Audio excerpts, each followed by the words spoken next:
tutenge mundinga chekongo kanda matai kapo kiantatu nzila 10 yemuzi mono kwami ikulubotikanga mulangu mumpilulu amadiela kazi ndiena ukwiza kunimami undutidi mungolo kifweni mu nata atsapatu zandiko yandisi kakulubotika mumpeve ya nlongo ye mutia jambo danzani. Em português lemos assim: E eu em verdade vos batizo com água para o arrependimento, mas aquele que vem após mim é mais poderoso do que eu. Não sou digno de levar as suas sandálias. Ele vos batizará com o Espírito Santo e com fogo. Palavra do Senhor. Graças a Deus. Amém, igreja. Amém. Igreja, Bom, estou falando, não dá para mim. assentamos no que Deus nos abençoou. Como é que lê esse maluco? Estava falando na mão. Deita maluco, deita maluco. Queria aconselhar a igreja a seguinte: Musala, oi, esse inglês era sussurro na mão na mão. esse trabalho tem que ser tipo lamento para cada um de nós. Donc, ele não coloca que muito na muito faca nisso aqui.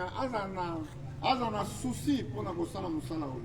Cada pessoa tem que ter vontade de fazer esse trabalho. Mas se musala, oi, onde é a mãe com pambola? Porque esse trabalho é que vai te abençoar. Então, coisa, tem livre de Dieu béni, celui qui le Ninguém fait. te menta que a obra de Deus abençoa quem efetua em totalidade. Amen. Amém. Só que bolinho botar na Bíblia, como a diferença aí na baoba da coisa lá, Nzambe na baoba sai lá. Se verem na Bíblia, vamos ver a diferença daquele que servia e daquele que não servia. Só como ninguém de coisa mona aí tem que entender o tal aí. Se você vê que o irmão não está aparecendo, vai visitá-lo. Oza kende kotea zalaka na caractère ya kotea ka bato évangile. Tenha hábito de pregar o evangelho nas pessoas.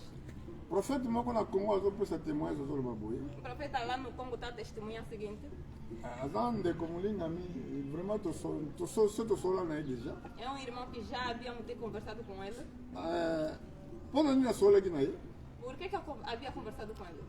Ezalaki parce que Nzambe akamataki ye mpona kolakisa ye lola. Porque Deus lhe buscou e lhe mostrou o céu. Alors témoignage na ye eza très fort. Seu testemunho é muito forte mesmo. Yango nasepelaki nasola na ye personnellement. Por isso que eu queria conversar com ele pessoalmente. Mais moko ya batémoignage na ye azoloba boye. Um dos seus testemunhos diz o seguinte: alobi ntango moto azoteya sango malamu quando alguém está a pregar boa nova, eza lokola toganyaka baportion ya terre. é tipo ganhamos uma parte de terra. Est-ce que vous comprenez yango? Não sei se Et comment mettre compreender. la Bible place nós toma tembe na Bible ekomi na pesi bino? Não está escrito na Bíblia onde colocar os vossos pés será dado. Bon, pour posséder mabele. Para você possuir Ntango aquela terra. ozoposséder mabele ozoposséder bénédiction. Para possuir a terra, você está possuindo a benção. Amen. Amém. Bible elobi boye. A Bíblia diz o seguinte: Esika nyonso oyo bokomi makolo na bino enyati onde você plantará os vossos pés, napesi bino. vos foi dado. Bon, ekomami lisusu boye. Também está escrito o seguinte: nakoexalte bino na mabota nyonso na mokili. eu vos levantarei de todas as nações do mundo. Eno elingo baki nzambe akonetola yo Quer dizer que Deus vai te levantar na mabota nyonso em todos os lares do mundo, todas as famílias. na mokili. Pourquoi? Cá na terra, por quê? Parce que yo ndenge nini libota moko songolo bakoyeba yo. Como é que uma nação, uma família podem te conhecer? Bakoyeba yo soki ozomema Yesu. Vai te conhecer se você está a levar Neti ngai se, como eu. nayebani mingi. Eu sou muito conhecido. nakokoyebana na États-Unis, Talvez eu possa ser conhecido nos Estados Unidos. nakokoyebana na Congo, Posso ser conhecido no Congo. nakokoyebana na Cabo Verde. Posso ser conhecido em Cabo Mais Verde. pourquoi? Por quê? Parce que ezali nde liloba oyo kaka namemaka Porque essa palavra que eu levo nde sempre ezopesa nga possession ya mabota. é que está me dando posição daquelas Donc famílias. ndenge tolobaka bakokobenga nga awa nakende te ya sango malamu soit na mabor soit na bayre moko songolo. Podem me convidar aqui pregando em Maboio, em qualquer bairro. Peuple wana bakoyeba Pasteur Philippe. Aquele povo vão conhecer Pastor Mais Filipe. pourquoi? Mas o porquê? mpona liloba na nzambe Foi a palavra de sikoyo Deus. mabota oyo bayebi yo wana Aquelas famílias que te conhecem. eza na mabota mosusu nzambe akofungolela bango baporte Tem outras famílias que Deus vai abrir as portas. bakoloba na yo kekende pambola mosali na nzambe wana Vão te falar, não vai abençoar aquele ser. neti nga se nazwa benediction euti États-Unis Tipo, eu já recebi uma bênção vindo dos moto moko Estados abengi Unidos. ngai na telefone Alguém me ligou no telefone. alobi na nga paster Disse o pastor. nabongisaki eloko boyeboyeboye Eu preparei a coisa seguinte. tala numero ya code yango okende Vê esika o mboka código, kozwa vai mboka no local X, vai buscar esse dinheiro. nakenda kozwa yango pourquoi Fui buscar por quê? parce que eza évangile soki kaka na boya ngai É o yebanga te evangelho. Se assim não poderia église ter. bolandi malamu A igreja não me bato acompanha bem. bazosala erreur ntango bolinga koteya te As pessoas estão a cometer o erro quando não querem parce que pregar. ekoma epambolama makolo oyo ezali komema sango malamu Porque está escrito que se é a pessoa dos pés que está a levar boa nova. me yo olingi koteya te Mas tu não queres pregar. okozala na crise Vai estar em okozala na crise. basusi Vai ter lamento. meme kutu na kati ya ndako loboko na nzambe kosalama te Quando na tua casa okokozala na vai problème aparecer. maladi ekosila te Vai ter problema, mas po doença não vai nzambe terminar. azali kopetola Porque Deus está a purificar nzete oyo etapo ezobota mbuma aquela árvore que dá fruto. estce baloko na eloko oyo Então me acompanha. ezali eloko moko ebombama spirituellement bato bayebaka te É uma coisa escondida espiritualmente que as pessoas não entendem. eza teme na ngai nalingi nalobela te Não é tema que eu quero falar sobre me isso. nalingi nalobaka ntango satana azoloba na kokende koteya te vanda oza fatigue olembi ezosala erreur moko grave Quando o diabo estava dizendo não prega, senta, tá, vai, estás cansado, descansa. parce que moto moko soki apongoli motema na lolo eza na esengo Porque uma pessoa associa a alma dele se edificar, o céu está feliz. awa na mokili soki oganye mutu moko Se tu ganhar uma yebaka alma, oprovonga bafete na likolo você saiba que você provoca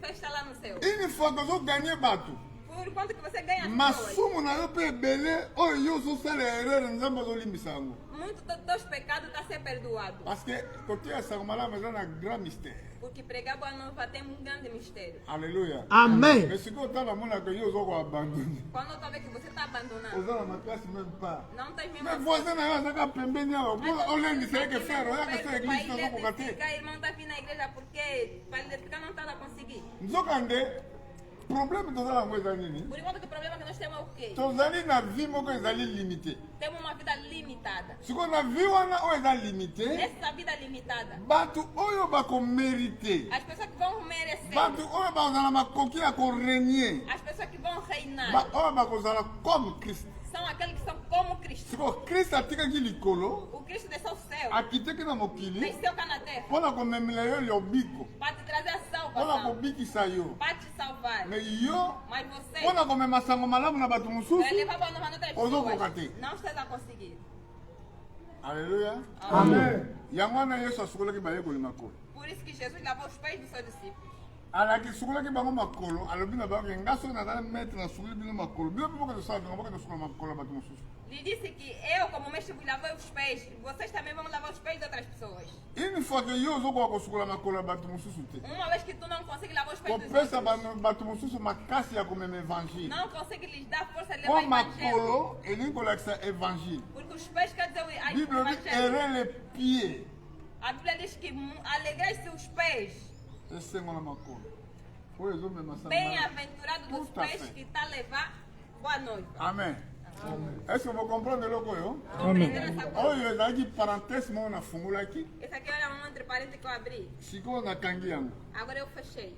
amen Amém. nakanisi dimanche wana ekoya Eu acho que o domingo que vai vindo, nalingi namona misala na bino bamama bapapa bosepela te ntango ozoya yo moko não se tala alegra ndako vindo na yo sozinho, vem mesmo na tua casa. bible ebi tu seras sauvé nayokaki ya paster ateki mateo O pastor acabou de pregar tu essa seras pregação. sauvé toi et ta maison A Bíblia diz que você vai ser salvo tu e a sua casa. amen Amém. bon tika nayebisa bino likambo moko eyela yanga ntango nazali na ngola Deixa que eu te diga uma coisa que me aconteceu quando estou aqui em Angola. ntango nazalaka na ngola awa Quando eu estou cá em Angola, mbala mosusu ntango nalanga bainformation quando internationale eu acompanho a informação internacional, nazomona ke europe eza tellement menacé na guerre eu vejo que a Europa está muito ameaçada pela guerra. bon sikoyo lokola europe eza menacé na guerre Como a Europa está ameaçada com a guerra, sikoyo ntango ngai nakutami awa quando eu me encontro cá, natiki mwasi na ngai na bana na ndako deixei minha esposa e os filhos em casa. ntango nazoyoka baproblème wana Quando eu estou a ver esses problemas, nalobaka ke kolo permettre nazonga eu digo sempre que Deus permita que eu possa possa regressar. nakende okuta famille. Que eu encontro a Un família. vrai papa Verdadeiro pai. esengeli akima so akokima akima na mwasi na bana na ye. Se é pra fugir, ele tem que fugir com a sua família, com sua esposa. eza e te seus nga filhos. bazali awa menace eza te kuna bana bazali Não é que eu tô aqui, não tem a minha oyo família. te bana bakutami na esika moko ya pasi nga nazali awa num lugar de tudo. wana ezokoidentifie nga te comme un vrai Aquele père. não me identifica como verdadeiro pai. Donc ndenge koloba boye Quer dizer o seguinte: soki ke pasi eza quelque part se tem sofrimento em algum lugar, donc ndenge koloba ngai fo nazala wana mpona kosauve famille na ngai na eu moto. tenho que estar lá para salvar minha família de fogo. Amen. Amen. Yo ndenge oyaka mwasi no ayaka te. Como que tu vens a tua mulher não vem? Pose-toi la question. Tens que se Na perguntar. ndako mobali aza chef. Em casa, o marido é o chefe. ngai nandimi te ke soki nazali awa mwasi nanga kozala te. Eu não Nandimi acredito yango que te. estou aqui, a minha esposa não vai estar aqui, não acredito. Donc soki ozokoka komema mwasi na yo te se kozala nano mobali te. Se tu não consegue levar sua esposa, quer dizer que tu não és ainda um homem. nazoloba naza liboso na nzambe nazoloba liboso na Aqui nzambe estou a falar em frente parce a que tu Deus, dois falar em frente a sauver Deus. ofo bikisa mwasi no na bana na yo. Tu tens que salvar teus ezali filhos e a une tua esposa. responsabilité É uma okoki kozala responsabilidade. te liboso na nzambe Não pode estar à frente de ntango Deus. ozoya Quando estás a ver, wapi mwasi na yo cadê essa esposa? wapi bana na yo Cadê seus filhos? yo ozalaki papa ya ndenge Tu nini era que tipo de yo mãe? ozalaki mama ya ndenge Era nini tipo de mãe. amen Amen. donc elingi kolobaki responsabilité ya évangile Quer nano dizer que a responsabilidade do evangelho, eza la famille primeiro é a família. église A igreja. ezali famille É a família. est ce que bolandi yango malamu Entenderam bem? église ezalaka famille A igreja é a família. yango bible elobi ete É por isso que a Bíblia bato diz, mibale duas soki pessoas. bandimani Se não, eloko nyonso oyo bakosenga tudo que eles vão nzambe pedir, akoyoka Deus vai lhes bato ouvir. mibale wana bana banani Duas pessoas são quem? bato mibale wana Aquelas duas pessoas. ezali nano mwasi na mobali É mulher. yango wana soki toteli na commencement Você- nzambe você asalaki eloko mibale mibale Deus criou duas oyo coisas. ezali kosymbolize Era l'œuvre de Christ. Obra do Cristo. est ce que bolandi yango malamu alors eloko wana bosalaka erreur te Aquela coisa não cometa o erro. ngai Eu esengeli nateya nyonso tenho que pregar tudo. parce que eza na basakoli oyo bateyaka nyonso tu te Que tem profeta que não prega tudo. bakozala juge à cause de ça Ele vai ser julgado a cada nalandaki jugement moko boye Eu acompanhei um na julgamento témoignage no ya un testemunho pasteur nigérien num pastor nigeriano. pasteur wana Aquele pastor, na kati ya église na ye na sua igreja, aza kolinga kotia ete makambo ya makasi não pregava coisa po aza boa. kobanga bato bakokima Porque ele dizia que as pessoas vão fugir. eske église ozolanda malamu ye azolobaka makambo ezali neti ya makasi Essa história é muito tipo duro. aba te sino te akokima Não, senão vai fugir. bato bakozanga bakolonga na église Não, as pessoas vão sair na igreja. oh merci seigneur Oh, obrigado, Senhor. oh yoka malamu Oi. toteyaka mpona koganie mbongo te Não pregamos para ganhar dinheiro. soki mpona koganie mbongo toza bamalere Se é awa para ganhar dinheiro, somos miseráveis aqui. awa Aqui, toza na mbongo te não temos dinheiro. me tozali koteya Estamos a mpona pregar koganie baame para ganhar mpo almas. bamona ciel Para que possam ver siko o nga céu. fona yebiso verité Eu tenho que estar dizendo a siko soki verdade. nayebiso yo verité te Se eu não estou dizendo a siko verdade, problème na yo Tô problema. ekokoma problème na nga Vai se tornar meu jugement na problema. yo Tô julgamento. ekokoma jugement na Vai nga ser meu julgamento. yango wana yesu azopesa rapport boye Que Deus deu esse relato. Jesus. Jesus. azopesa rapport boye Deu relato se como seguinte. nabungisi moko te Eu não fiz perder nenhum. sauf Sou fils de la o perdition filho da perdição. comprendre yango Compreenderam? kobungisa bato na église Fazer perder as pessoas na igreja eza problème é problema.